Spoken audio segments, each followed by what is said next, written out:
حضرت فضیل بن ایاز فرماتے ہیں ایک جوان تھا، مسجد میں آیا، لوگوں سے کہنے لگا روٹی کھلاؤ، کسی نے توجہ نہ کی۔ اس نے کہا میں رب رب بتانے والا ہوں، میری طرف دیکھو تو صحیح۔ کسی شخص نے خیال ہی نہ کیا۔ پھر اس نے کہا یار تھوڑا سوچو، نمازیوں سے کہا، اہل علاقہ سے کہا، انہوں نے کہا تیری طرح کے بڑے درویش دیکھیں۔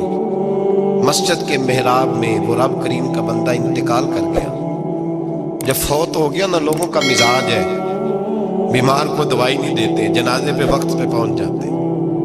جب کوئی گر رہا ہوتا ہے تو سہارا کوئی نہیں دیتا، جب کوئی گر جاتا ہے، ٹانگ ٹوٹ جاتی ہے، تو تیمارداری کو زمانہ پہنچ جاتا ہے۔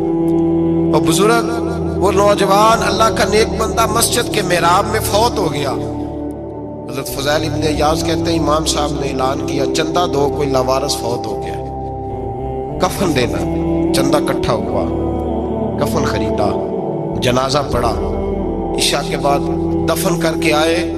فجر کی نماز کے لیے جب امام اور مؤذن مسجد میں آئے تو چیخیں مارنے لگے، تڑپنے لگے، دور دور تک آوازیں پھیل گئی، دنیا دوڑی آئی۔ کیا ہوا؟ کہنے لگے وہ جو تم نے کفن پہنایا تھا وہ یہاں پڑا ہوا ہے، اور دیکھو کفن پہ تحریر لکھی ہے۔ تحریر کیا ہے؟